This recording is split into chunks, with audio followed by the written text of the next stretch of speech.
man, so Bitcoin has been oscillating above and below $40,000 today, and we are forming a critical pattern, which I'm going to show you in the charts, that can take us all the way up to 52,500. You can see today that what's been happening with Bitcoin is that we've been fighting above and below 40,000 as we've seen some tentative improvements in the Ukrainian and Russian tensions. If you want to see the pattern, exactly what's going to happen, what are the key levels in terms of support and resistance on the Bitcoin chart, make sure you hit the like button and stay tuned till the very end. This video is kindly brought to you by NordVPN, who've been kind enough to offer us all 70% off a VPN. That's at $50 for 2 years. Absolute no-brainer. Links in the description. But we're going to get straight into the charts here, because here on the charts, you can see we've been forming this ascending triangle. Now remember, with an ascending triangle, we have 2/3 probability of breaking to the upside. That's just a statistical, technical probability that when you study this, 2/3 of the time, these break to the upside. That does not mean we can't break to the downside and go and test levels such as 32,614, which we have here in yellow, or before that, 37,000 here flat at this pivot point here. But to the upside, first and foremost, you can see we got a nice clean bounce on our trend line, which was very good. You can see we started off the day very positively, running all the way up to a high today of 42,597, believe it or not, although currently we're sitting back under 40,000 at 39. So what happened? In order to understand what happened, we're going to have to head over and look at the economy. And what we're seeing, Russia's Putin hints at progress in Ukraine talks. And this really did set the market off today. We saw the futures were up, but now we can see they've kind of cooled off a little bit, with the Dow Jones opening currently now about an hour into, about 3-4 minutes, into open here, up 0.84%, 0.62% on the S&P, and 0.54 on the Nasdaq. So hopefully, there's some progression here. We're hearing there's some progress. They're having daily talks, and this could be the start of something. And I think these kind of sentiments are always good, because sometimes we can forget in the doom and gloom that there is a positive narrative of this getting better from a humanitarian point of view, but also from an investment point of view. So this is going to be really good, and it gives you a clue of how the market's going to start to bounce back. It's good to see some green just from a little bit of conversation around some ceasefire and peace talks. Imagine, hopefully, and we pray for it, that they start to actually progress towards some sort of a de-escalation.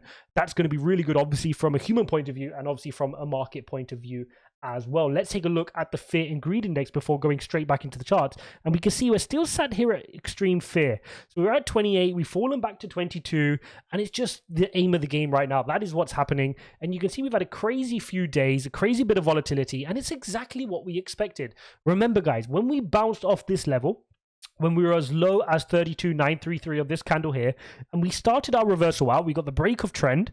I remember specifically setting these lines, the one which we just passed yesterday, 10th of March for the CPI reading, and then the next one, which is March the 16th, the FOMC meeting, which is coming in just 5 days. That is when we find out if we're going to get an interest rate hike. And I said specifically, I'm expecting volatility in this period. Many at the time said, no, we got the breakout, we're going straight to 50K and beyond. No, that was never going to happen. Technically, yes, you broke out from the trend, and okay, you can argue you can run to the upside, but you've got to tie in your fundamentals. So if you appreciate that, that's what this channel is all about, showing you the technical patterns like I'm doing right now, but blending that with the likelihood of that happening based on macro elements. So it's interesting that what we're seeing here is we're getting this chart pattern, which is ascending triangle. Now, obviously, the neckline of this pattern is at 44.5. We got rejected once, twice, thrice from this level. So statistically, if we can get to it again, chances are that we can break it, retest, and then head higher are positive, right? Because the fourth time is more likely to weaken this defense. That's this resistance line right now. The more times you test a resistance, the more likely you are to break through it. The more times you test a support, the more likely you are to break to the downside. So this is really important. Can we head up to this? Can we break through? And look how timing wise, if we print another 5 candles and start working our way to the neckline, look how candle wise that ties in with the FOMC meeting. And the FOMC meeting could be the final catalyst to either send us to the top side or fall us to the downside. And my view on it is, if no surprises come in, and I'm not expecting any surprises, if we just get a 0.25% interest rate hike, I can see Bitcoin start to move on this as the market starts to digest it and say, hang on a second, it's not that bad. It's just 0.25. We're going to get 0.25 every few months, and slowly we're going to get back to an environment which is not a low interest rate environment, but that's okay. The economy is healthy. Things are okay. We can make do here. And that's the narrative I expect to propel us to the upside here on the pattern.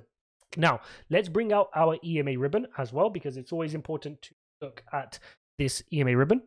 And what you can see, we've been sideways now for a while. And what sideways means is we can neither hold the ribbon to the downside nor to the top side. So here on this daily chart, you can see that that's where we're struggling. If we get a break of trend and really break through this pattern here at 44.5, at that point, we can fully flip our daily EMA ribbon and really start trending to the upside, ready for an extensive move. And the technical target from this breakout would take us exactly to 52,800, which would be a great strength. But before that, we've got a few local battles to win inside. So let's head over to the hourly chart, because what I want to show you is there's a few minor battles going on in order for us to continue to the top of the ascending triangle that we're forming. And the first one, you can see we're trying to hold support at 39,185. Assuming we can hold that, you can see the psychological resistance at 40,000. That's always going to be an important level. But thereafter, the next level is the important one, and that is 41,659.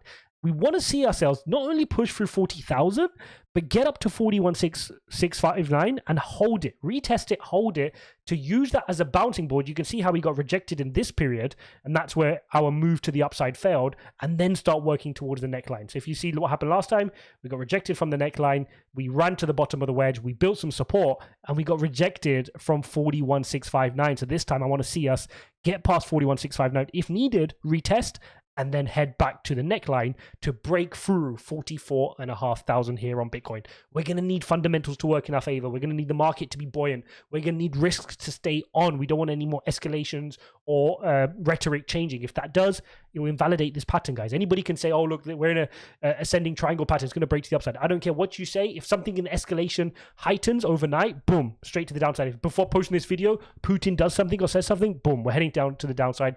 Doesn't matter what pattern you've drawn on this chart. Anybody who tells you otherwise, unsubscribe from those people. They're just chatting absolute rubbish.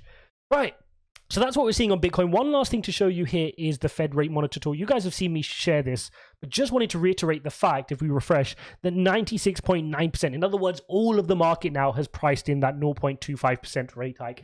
Anything less than that, like if he decides to not increase interest rates, which by the way is not going to happen, the market would rally, okay, hypothetically. And if he increases by a double rate hike to 0.5 or 0.75 for whatever reason, which again, I don't think he's going to do, the market will fall. So keep an eye on this as an indication of what's been priced into the market. Last but not least, what I do want to show you is the weekly chart, because very few times do we actually get a chance to zoom out and remind ourselves of the journey we're on here on Bitcoin. And what you can see from the weekly chart, let's bring it in. In fact, let's do this on a cleaner chart. There we go. Nice to read without all my stupid lines. You can see we continue now to be in our crypto winter, right? Our bear market, however you want to define it. In this period here, we weren't. We held our EMA ribbon and we managed to move to the upside. Since we've now, I think this is, how many weeks is this? 1, 2, 3, 4, 5, 6, 7, 8, 9, 10. So this is the first week we closed. We've had 9 full weeks now below our EMA ribbon. So this is a sustained period below our EMA ribbon, and now we need to start working our way above. And the way we're going to work our way above is step by step. I showed you on the hourly how we're going to progress to the top of the wedge. Once we progress to the top of the wedge, if we can break out from that pattern, the neckline is at 44.5.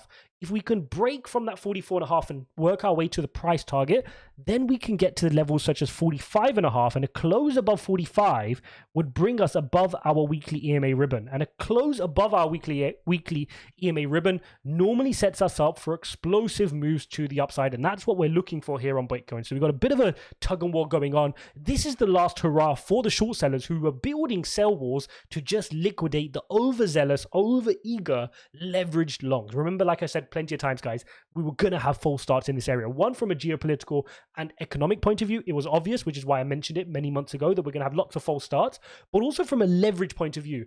Bitcoin is not an asset class that can just say, hang on, I'm going to go from 40,000 to 60,000 without people dumping out the leveraged hands. The bears will always sit there and trigger those liquidations to the downside. So we have to keep an eye on that. That is why it's so important not to try time this market. There's so many people on the sidelines right now waiting for Bitcoin to get to 42, 43 so it can have, they just want to ride it for free on 100x leverage all the way up to 69. That's what they want to do. But the sellers aren't stupid. The market makers aren't stupid, and they're going to leverage those guys who expect a lot of volatility. Try not to time the market. Stay in your high conviction plays like I'm doing right now. I'm just looking for the plays that are undervalued. I'm topping up, I'm nibbling, I'm buying more, just letting my portfolio slowly grow, and I'm holding. I'm not selling a single thing. If you guys found this useful, make sure you smash up the like button and subscribe. What I'm going to do now is I'm going to link up the video from yesterday on Phantom. If any of you invested in Phantom and you did not hear what Michael Kong, the CEO, had to say about Phantom, make sure you check that video out, because of that video, it's given me confidence to have further conviction. And yes, I'm going to make an announcement on what I'm doing in my Phantom position in the next video later on today. Smash up the like, subscribe, and I'll see you in the next one.